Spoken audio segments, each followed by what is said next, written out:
Qué rollo, quiero mandar un saludo a mi amigo Goodfella de parte de tu amigo Jaime Munguía. Un abrazo, carnal. Ánimo. All right, man. Let's talk about Gilberto Ramirez and Dmitry Bivol.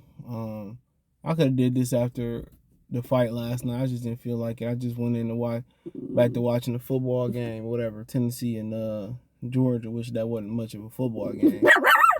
Hey, hey, little feisty girl right here. Come on, but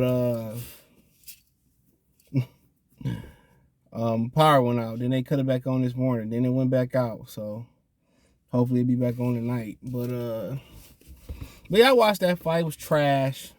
Didn't live up nowhere near the hype. Gilberto Ramirez, we all knew he had a padded record, but Jesus Christ, he was slow and he went into survival mode. He was just too slow for Bivol. And Bivol don't have no killer instinct. And, for the most part, that, when he step up versus Better BF, is still what he showed to be versus Joe Smith Jr. in his previous fights. He gonna get knocked the fuck out. Either the killer gonna have to come out of him to keep Better BF off of him, or he gonna get ran through. It's as simple as that. You sit there, you got a guy, Gilberto Ramirez, who's slower than cement drying on a hot Tuesday morning in the summertime in Dubai. You don't do nothing with him. He landed a couple shots, he turned them. There was no. That's one thing with Bivol. He's a 3-gear fighter, if that. Ain't no 4th, 5th, 6th gear. I guess unless you push him. When you let him fight at this pace all day, he gonna pick you apart. He gonna pick you apart. You let him fight at his pace all day, like Ramirez did. He did a lot of feinting, a lot of waiting. And I thought, Ramirez in there, when he had him hurt, it was like quite a few times where I felt that he could have stepped it up and closed the show and just couldn't do it. It'd be nice to see him kind of mix in a little bit of body attack. And people say, well, Gilberto Ramirez, you hear the commentator say, well, it's his best attribute is going to the body. He didn't go to the body versus Bivol because that straight right hand Bivol.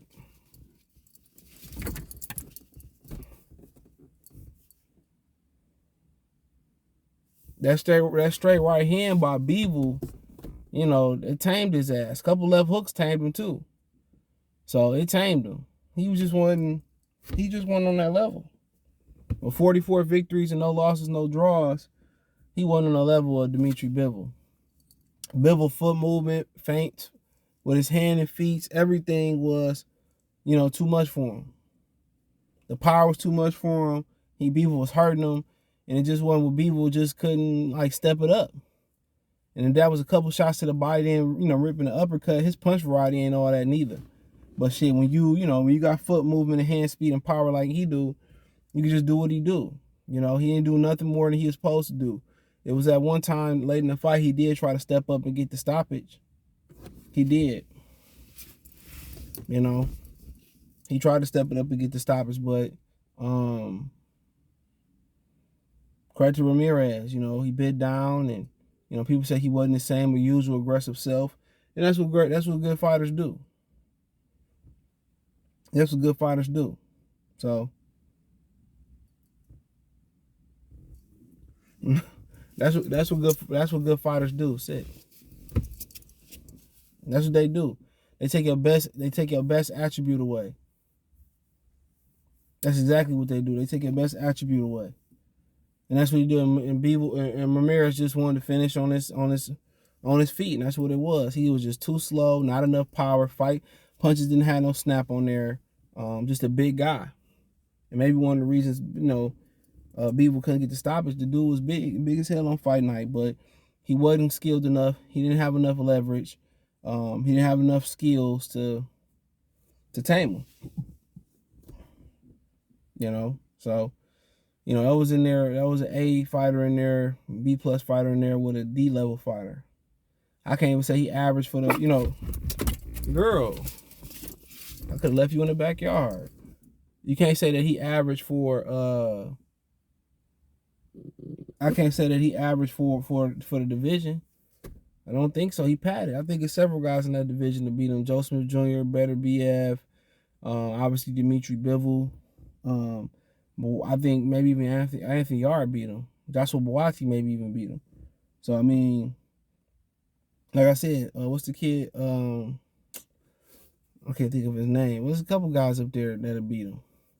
Him and Marcus Brown might be a 50-50 fight, honestly. And Marcus Brown might be able to get him too. So can't say that he average or nothing like that. He's just not that good.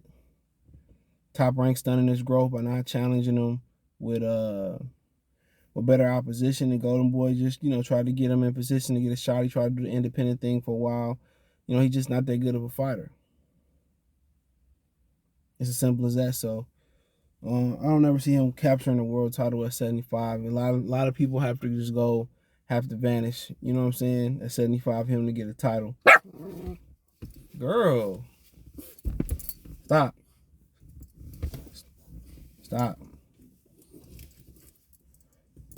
She is one tough cookie. She gonna bark at everybody. But yeah, with Bivol, he did what he had to do. I wasn't like niggas was having an orgasm on Twitter about Bivol performing. Oh, Canelo can never beat him. Oh, he's the best fighter in the world. And I watched that performance, dude. I don't fell asleep against that shit a couple times. That wasn't no great performance. He did. Yeah, I can't even say he did what he's supposed to do. He's supposed to do a lot worse than that. He don't inflict enough damage on motherfuckers for me.